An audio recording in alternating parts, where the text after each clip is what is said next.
This video is brought to you by Slate Black Industries. For grips and accessories, visit slateblackindustries.com.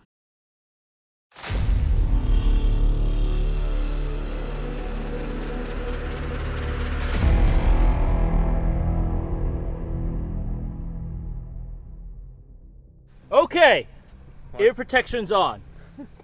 Ready? Do it.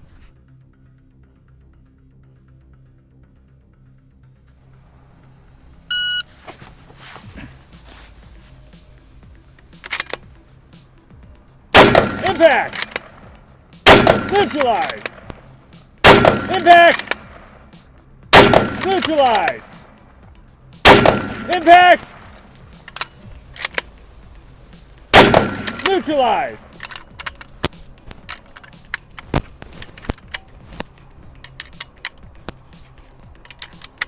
$1 mil hold!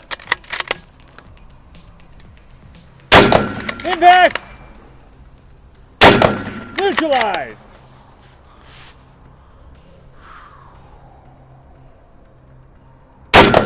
Impact! Neutralized! 2. Impact! Neutralized!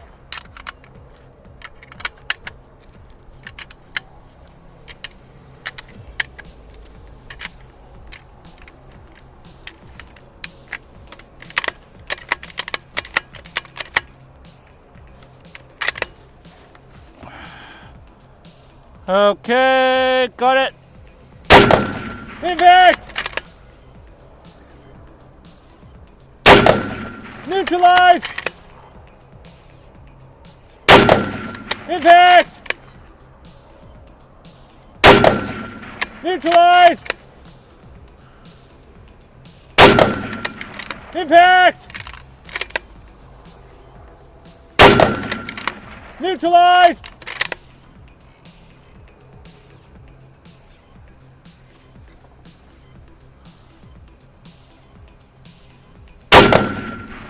Neutralized! Okay. Nice run. Whew. Nice run, nice run, nice run. All right, that was actually a highly technical run just because of the lack of detachable magazines. And then on top of that, the long action running short action cartridge. I think some of you saw me struggle with the feed on a few of them because the difficulty is if it sits a little bit too, I think a little bit just off spot on the first round, it's difficult for the bolt to pick up that shot. So, I don't know. There's a lot to talk about, but did I miss? No. Okay, so Clean, baby, clean. I think that is the key to it with the M24s or any non-detachable magazines.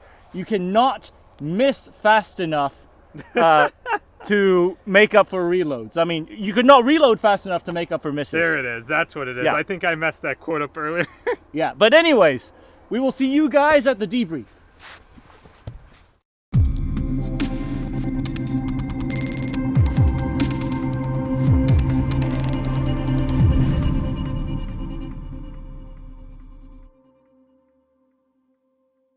Welcome into the debrief for this run. On the Speedway runs, we break down our evaluations based on segmented categories. So we'll talk about the overall run and the shooter's performance, hitting on how the base firearm, the sighting system, the cartridge, and the environmentals all came into play during the course of the run. Now, unlike our regular practical accuracy series, the Speedway course challenges the shooter to shoot as fast as possible while also accounting for constantly changing elevation and wind holds as needed. This presents a unique challenge that the shooter then has to overcome. So let's get into it. All right, we're back. It's time for the debrief on what was a perfectly clean run with the M24 on the Speedway. Now, with the size of the target and the accuracy of the rifle, we know that the rifle could hit all of those targets with first shot impacts, as demonstrated. But where things get really interesting is when you introduce the speed and pushing the speed as fast as possible, not just on the shooting, but on the totality of what we are asking Henry to do on this particular run, which is managing both the magazine loads, and so far as it's not a detachable magazine, so he's having to hand load individual rounds, managing the working of the bolt, knowing the holdovers, knowing the win calls, making the adjustments, and doing all of that as fast as possible, and then shooting it clean. In my opinion, that is exceptionally technical in order to be able to run it in that manner, in the speed that you ran it. So talk us through a little bit of what the mindset was going into this run that allowed you to, basically ace the thing. So the mindset here is the right wording. And what's a term that you used when you're shooting races in competition? Match speed. Match speed. Match yes. speed. So where you're pushing yourself going 90% fast. You don't want to go 100 or 110% fast, because then you start fumbling. You start tripping over things. In this case, you may load the incorrect amount of rounds trying to jam a sixth round in there. Or in this case, the M24, one of the quirks of the M24 being a long action pushing a short action cartridge is if you don't get that first round to seat correctly, your bolt does not.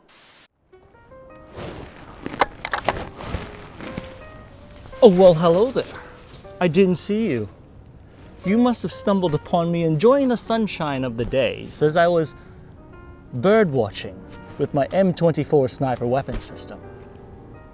Now, I hope you're enjoying the content thus far, because content like this is made possible not only by Slate Black Industries, but by the patrons of Patreon. Well, that's true. They are our main support, financially, intellectually, and most importantly, emotionally. They make content like this possible. And I'd like to invite you to come along and become one of the patrons of Patreon, along our journey of exploration of firearms technology and what we can do with these weapon systems. And if not, it's okay. But that's enough with this. Let's get on with the show. In this case, the M24, one of the quirks of the M24 being a long action pushing a short action cartridge is if you don't get that first round to seat correctly, your bolt does not pick it up going in. And you may end up stuck on that forever if you are pushing yourself way too fast in your mental state. That, or you just forget your holds, or you forget the little small things, the stupid things, the little small things that you would forget. But the mentality is just keeping yourself sort of with a cool mindset and not fumbling, not freaking out. You're being timed. It's 7.62 NATO, 175 grain projectile, so I know the holds. It's not a universal hold, but it's close enough between a lot of different rifles that shoot that type of cartridge with a similar barrel length. Namely, my personal 5R. It's very similar to that one. And my personal 5R also runs a fixed 10x42 scope.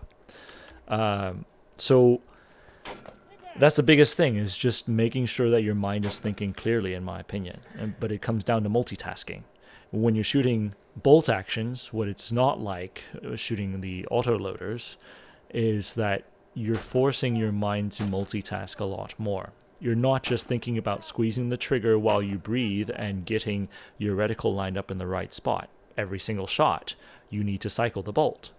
And by the way, you could cycle it right away if you're very confident it's a hit. Or, if you don't know if it is a potential hit or not, you may want to just stay on glass to make sure that it's a hit and that you can self-spot, because this is a self-guided course, and then you cycle it.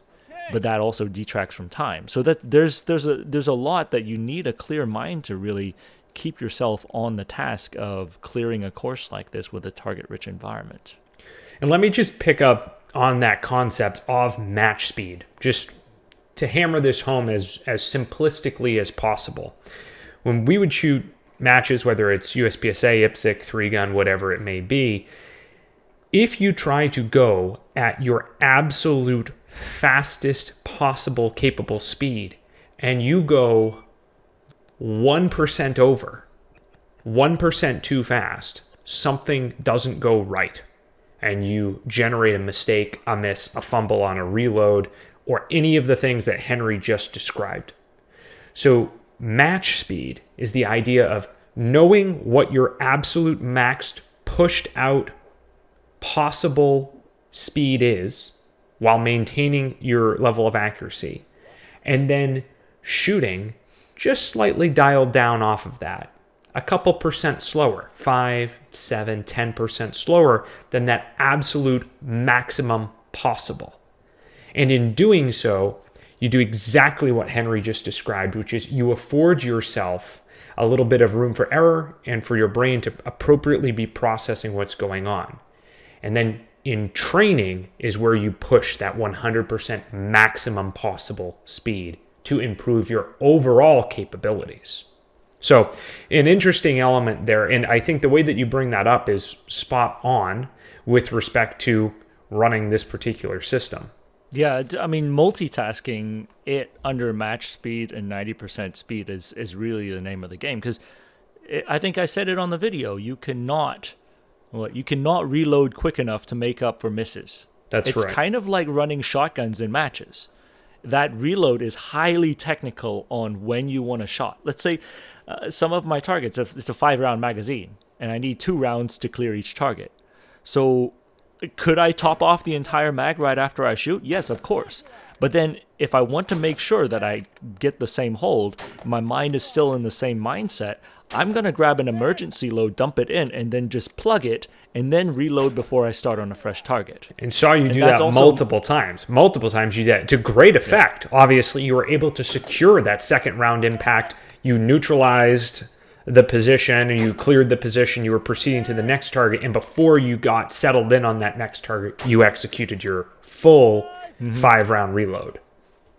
Yeah, so in my opinion, one of the strengths of the Remington systems, as opposed to some other system, let's say like the FRF2, the last round, it's got the idiot stop. It will not let you close your bolt if the magazine is empty.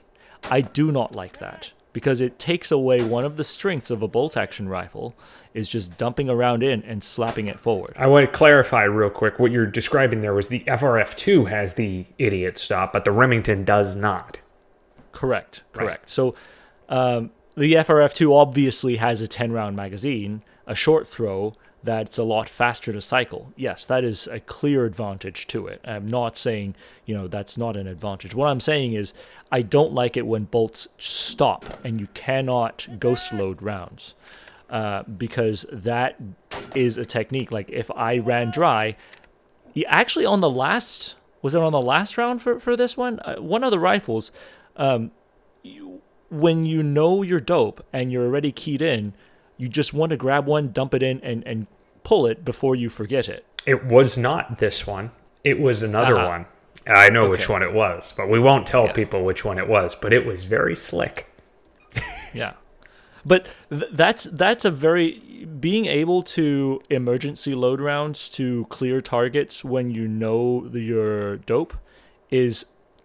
It's sort of like in Call of Duty. You remember when you're going through the SAS training and he's like...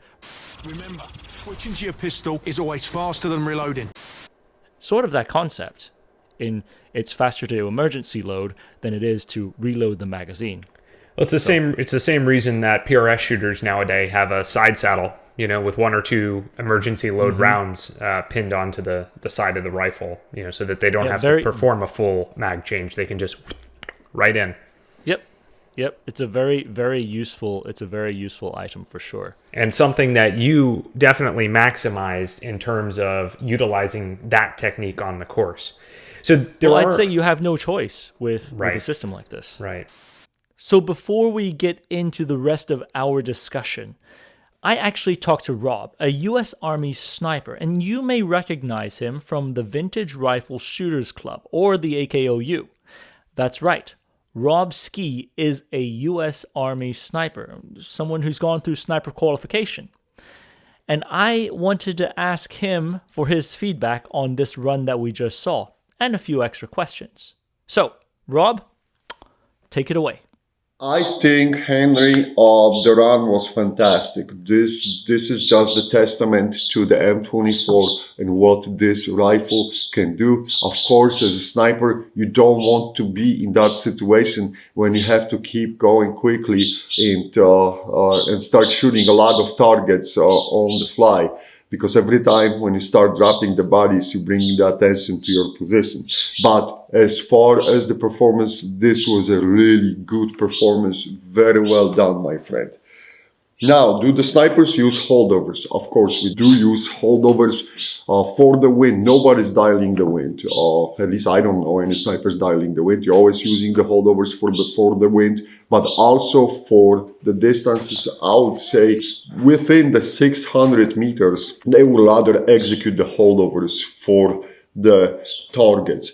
Past 600, and it depends on the comfort zone of the person behind the rifle. But like for me, past 600 meters, I start dialing to the scope because then I still can pull out and have more picture in that scope instead of just looking at the bottom of the grid. But it totally depends on the comfort zone of each shooter behind the rifle. But yes, the snipers do use the holdovers, execute the holdovers, and also depends on the situation, right? If I don't have anything dialed on the elevation turret and I'm just using grid, I could keep cycling through the grid much faster, right? I don't have to remember, oh, okay, I got some value on it. So depends on the situation, depends what's happening. But I would say, like, if I just have to make the one shot and the one shot only, because I can get compromised when I will shoot twice from that same position, and I'm required to have that outstanding precision on that first shot, I'll definitely probably dial on the elevation and go from there. Another question from Henry. Do you guys experience short strokes with a long action receiver running 7.62 NATO cartridges? What is the best practice when dealing with that? So, of course, Henry is asking about the long action on the M24. And now we have a long action on the M2010, but with the M2010, this is not so much of the issue because the cartridges are longer in that magazine, but you still have to pull that bolt all the way back.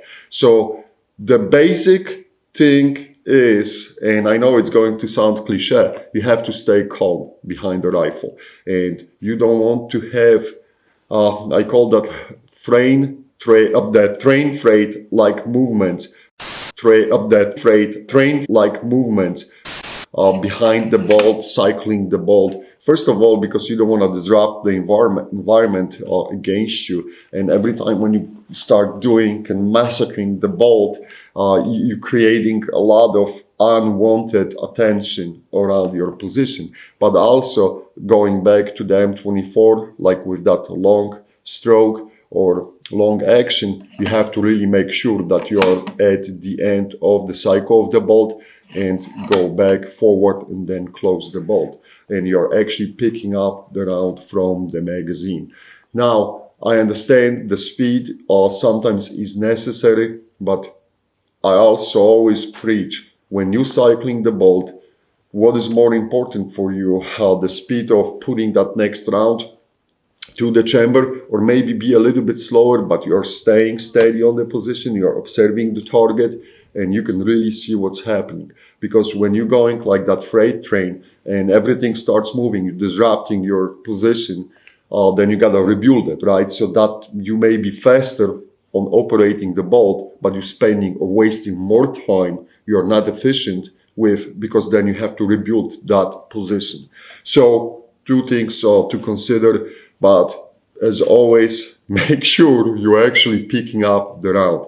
So it didn't matter that you were fast and extremely fast, lightning fast, if you skipped on picking up the round from the magazine because you short stroke, because it is kind of misleading. Like you feel, okay, I'm here, and nope, there's still that stroke which you have to complete to the end. And the final question, in the world where the M110 is in our inventory, what do snipers think of bolt action 308 rifles now? So I'll tell you right now, we are getting the enhanced M110s, which are trickling down from the supply, and those rifles, and of course M110 is in 7.62 by 51. Out of the box, those enhanced uppers, they produced sub half MOA rifle. I'm not joking. Sub half MOA rifle. When we received them in the sniper section, that enhanced upper M110 for the first time, I open up the box and I look at the targets from Knight's Armament, and they provide the 4 different targets, and I look at the scores and I like, okay, and we took it and we replicated this in the field with M118LR. So that's really jaw-dropping. But it doesn't matter how it does matter how accurate your 7.62 by 51 rifle is, but it is still going to be limited by what the 7.62 by 51 cartridge can do. And that's why we are receiving now we are in the stage where we'll be receiving the new MK22, and they offer the different caliber choices by putting a different barrels on the same receiver. That being said, the 7.62 by 51 barrel is still included in the kit, but we completely moving away to the different calibers, because if you need to range and touch something out, you need something more powerful than the 7.62 by 51, which is limited. And I love 7.62 by 51, but you have to recognize the limitations coming with that cartridge. So it's nothing personal against the bolt action rifles or anything, but it is more geared towards what the cartridge can offer to you. But as I said, with the new MK22, that question is being answered, because we'll have choice of putting a different barrels on the system. All right, that's it. Going back to Henry.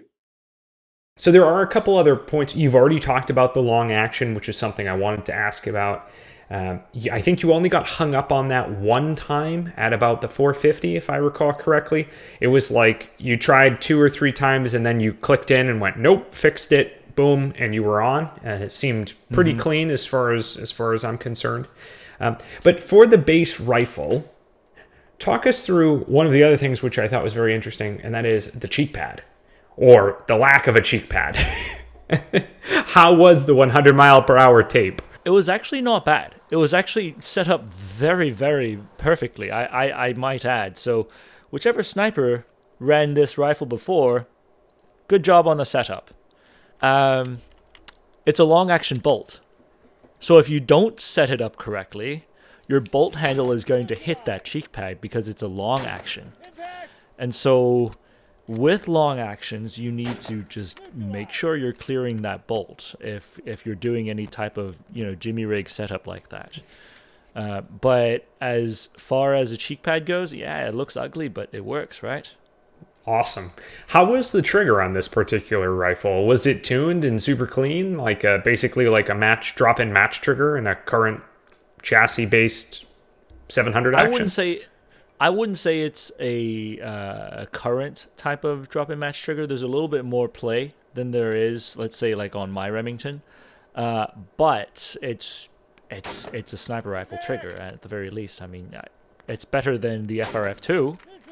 It's better than a military trigger, that's for sure.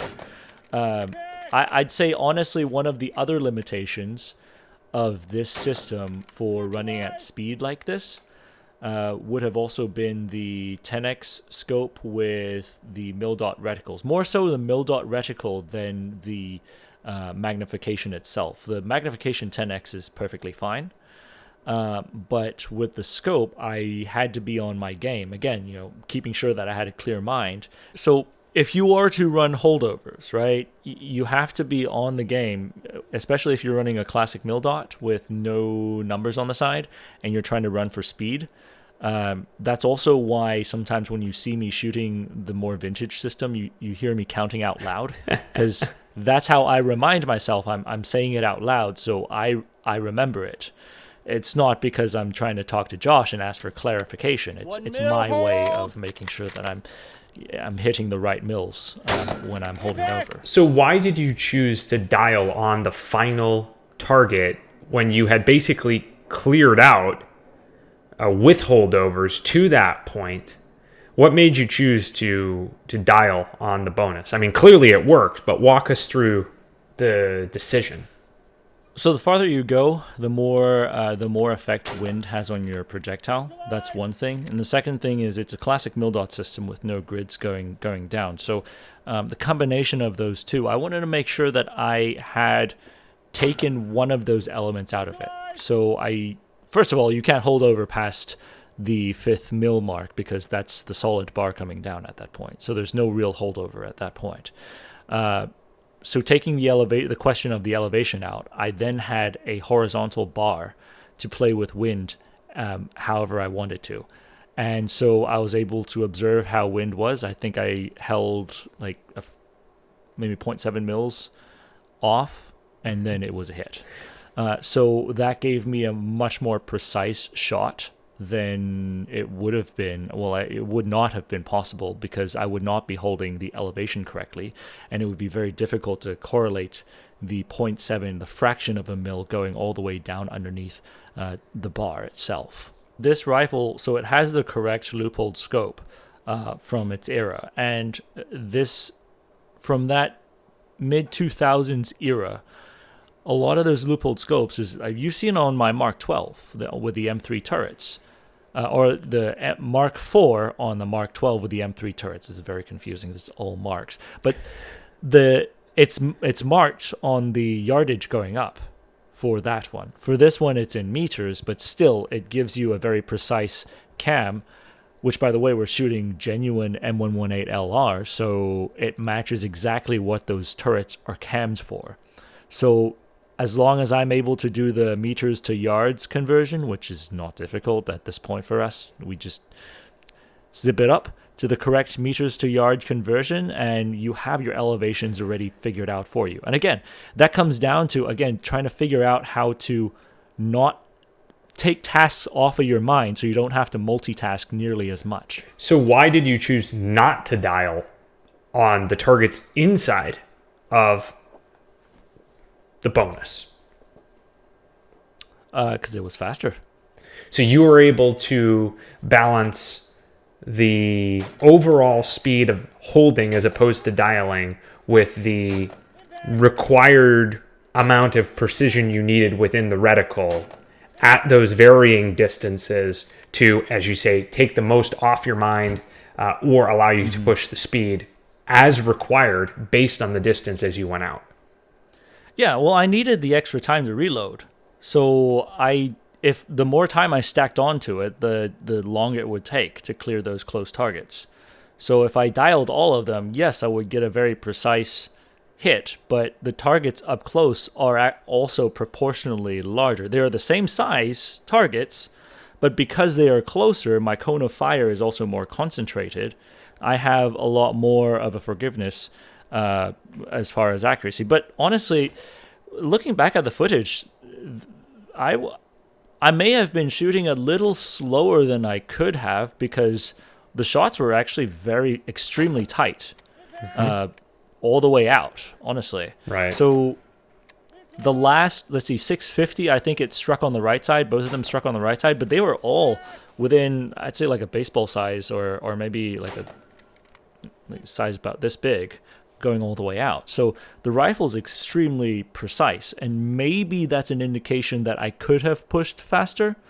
But then if I did push faster, my worry would be then towards the operations of the weapon system itself, and not on the accuracy itself. All the other stuff we talked about regarding the technical elements that you were trying to juggle. Yep. Got it. So as a final point here, you already mentioned the ammunition choice. The M118 LR is one that we tend to gravitate towards for most of the 308 shooting that we're going to be doing, simply because it has a very solid and strong ballistic coefficient for the projectile, and a good standard load for us to be able to replicate. It also coincides with all of the or the majority of the military firearms that we're going to be shooting, and as Henry mentioned, things like optics that are specifically cammed to that round. So fairly obvious choice for us there. The environmentals on the day, Henry, there was a good bit of back and forth crosswind that we had throughout that day. How were you managing that? I know that part of it was that for this particular run, the wind did end up being relatively consistent for us, which was good for you to demonstrate the performance capabilities. But how and what were you doing to try to perceive what the wind was doing as you went out? Just going slower and observing. That's it. You'll see, the slower action forces you to take a little bit more time. And I tried, as I was pushing out the Remington system, you can actually run it without slamming the bolt into your face. So spending as much time and ensuring that your eyeballs are actually on downrange and observing and doing something useful rather than just looking at what your hands are doing, which you don't need to. That was a part of the multitasking aspect of it, and being able to identify that, hey, this is what the wind is looking like. This is how I'm going to adjust to it. That was the other part to it. I think the slower action kind of forced me to do a little bit more observation on that end. And let me ask you one follow-up then. But between each of your shots, are you specifically going through a firing sequence in your own head that says, I'm on target, bolt is closed, let me check for wind indicators, let me check my elevation, or rather probably the opposite. Let me check my elevation, make sure the call is right. Let me check my wind indicators. Okay, cleared to fire. Or are you pushing it a little bit faster than that? Faster than that. Right, got it. You have to push it faster than that. If you're checking wind indicators before you pull the trigger every single time, you should, but it doesn't have to be at that point. At that point, I'm more focused. Right before I pull the trigger, I'm more focused on elevation and windage corrections. Just making sure that it is where it needs to be based on the call that you've already made. Yep. I'm also trying to observe the effect of the projectile on target on the previous shots, and because that is also a wind indicator as well. Right, because you know where you were holding for the shot before, and if you can see where the round's impacting, you can potentially make corrections, especially with a rifle that is this accurate. Mm-hmm. Now, comparing the M24 in this configuration with the McCann rail on it, comparing that to my 5R, this was way easier to self-spot because it is a much heavier rifle. So the weight element then affords you the ability to correct the recoil impulse a little bit faster, getting your glass back onto the target to observe the impact? Correct, yes. Perfect, got it. Yeah.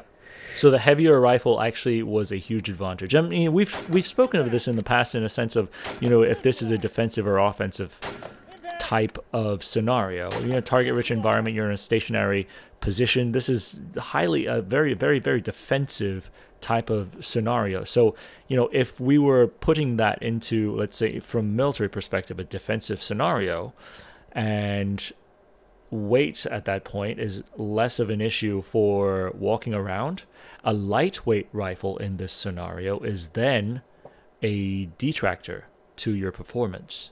Rather than the heavier. And I would say if you look at PRS rifles, that's a good indication on what the race guys are doing, because they're identifying that having a heavier rifle helps you spot, helps you on the operations a lot more than the lightweight rifle. Of course, they don't have to hike in around mountains, so the heavyweight rifle, of course, makes sense for fast follow-up shots. So one final question then from me. For the PA run of the M24, you shot it off a bag. And on this run, you opted to shoot it off of the Harris bipod. What was the decision making that went into the decision to switch from the bag to the bipod for this course of fire? Okay, so typically with mag-fed rifles, which this is not a detachable magazine, I prefer using a bipod if I have a lot of traverse or a lot of movement in the field of fire. That's just, it's easier to move around, but I typically, if time and that type of pressure is not on, or if you're looking at, you know, a singular target or targets that are within a very narrow field of fire, a lot of times I consider using a bag because a bag gives me multiple points of contact. It's to me, it's the stability is there. I can conform the bag to what the bottom of the rifle is like. But then I think the biggest part of it is also familiarity. I've shot off a bag for a long time. Nice. But that's not to say that I'm unfamiliar with bipods per se. It's just different applications. I mean, for this application, I think the bipod is a lot more advantageous than shooting off of a bag if you could help it. Well, perfect. Well, overall, again, I said it at the beginning, this was a clean run with what was, admittedly, a very accurate rifle, one that absolutely could perform clean on these distances, but also under time constraints that were exceptionally challenging. So kudos for showing off a really fun run for us. Thanks, man. The rifle made it. I mean, if anything, it lives up to its hype and its legend, but highly technical to run. And honestly, that was one of the most fun runs I've done with any of the rifles, just sheerly because of the increased movement and the increased technical challenges that you put on yourself as a shooter. So, it was good stuff, man. Well, perfect. Well, guys, until next time, we'll see you on the range.